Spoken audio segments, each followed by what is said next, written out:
CNN reporting that the Russian military has discussed how and under what conditions to use a tactical nuclear weapon in Ukraine. It comes amid a growing power struggle inside Russia.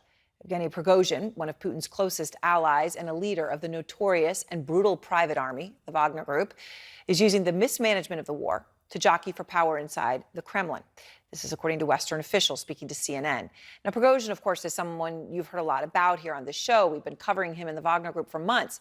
But there is no question that in recent weeks, he has grown more emboldened and his influence seems to have increased quite exponentially. Natasha Bertrand is out front. And Natasha, I know you have some fascinating reporting on Prigozhin's place in Putin's orbit. So what more are you learning? Yeah, Aaron, so what we're told is that Yevgeny Prigozhin, who is the head of that mercenary force Wagner Group, he actually confronted Putin directly last month about the war in Ukraine, saying that he believes that it's being completely mismanaged and that the generals that Putin has put in charge are completely botching the war effort there. And this was deemed significant enough, this meeting, to actually brief to President Biden directly. It was included in the presidential daily brief. Of course, really significant intelligence is placed in there. And the reason why the U.S. intelligence community found this meeting so interesting was because it says a lot about Prigozhin's ambitions and also his standing within Putin's inner circle, right? It's not just anyone who can confront Putin directly on this kind of thing. Members of Putin's inner circle don't usually dissent openly to his policies, but it also says a lot about Prigozhin's ambitions, because what we are told is that he has become more and more emboldened in terms of challenging the Russian defense minister, Sergei Shoigu, for influence. And of course, he has been telling people that he wants more resources, more responsibility, more everything really for Wagner forces, who are notoriously brutal and who are operating in Ukraine at a very large scale, upwards of 5,000 mercenaries now operating in Ukraine. So the Kremlin now is really walking this interesting tightrope, Putin in particular, because it's not only Prigozhin who has confronted him, it's also other senior Kremlin officials we're told who are saying, look, you need to change something about the way this war is going. U.S. intelligence officials are really concerned about that. They're watching how Putin responds, because some of these officials are saying you need to do something more, you need to do something potentially drastic. Aaron. All right, Natasha, thank you very much. And a significant detail there from Natasha, right? Not confronting to say, oh, you shouldn't have done this. Confronting to say, you need to do more. You need to up the ante, right? So that particular angle. I want to bring in now the former director of national intelligence in the Obama administration, the retired Lieutenant General James Clapper. Director Clapper, so let's just start here with that. Prigozhin's power, look, he's been a crucial player here, right? But it has no doubt increased quite quickly here in recent weeks. What does that say to you? I mean, is he a threat just to the Minister of Defense, Shoigu? Is he a threat to Putin? What's actually happening here? Well, Aaron, a couple things it struck me about this. First, it's I think it is the visible tip of the iceberg in terms of the palace intrigue that must be going on in the Kremlin today.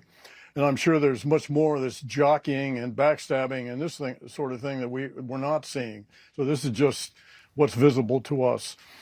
The other thing about it is I think it is a dramatic comment on the erosion of the prestige and stature of the Russian military. When someone like this, an oligarch with a private army, gets direct access to Putin and then complains about the performance of the Russian military, which, by the way, is accurate. And the other thing about it is I think it does speak to the erosion of Putin's power and the fear and the intimidation factor that I think has prevailed with him for years now seems to be dissipating. So this is an interesting development, and I think there's much more of it that we're not seeing.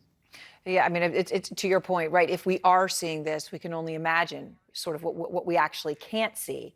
Now, we do know that Prigozhin, as Natasha was reporting, did confront Putin about the way the war was going, right? But it wasn't to criticize Putin, as far as we understand it, or to say he should back off. It was to say he should escalate. And she talked about the fear of whether this could go in a more drastic direction. This is the context in which CNN is reporting that Russian generals have discussed what conditions to use a tactical nuclear weapon under in Ukraine, how and under what conditions. So this isn't just a general discussion about whether they should use a tactical nuke. It's the specifics of how and when and in what way. Does that say anything to you?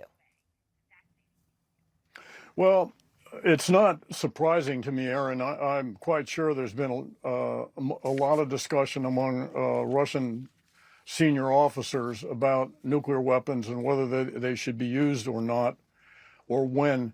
What's missing from all this, or at least what's missing from the reporting that's available to accessible to us, is what exactly would the objective be on the part of the Russians to use nuclear weapons? What would they try to do beyond what they're doing already, which is using conventional weapons, gradually destroying the civilian infrastructure of Ukraine?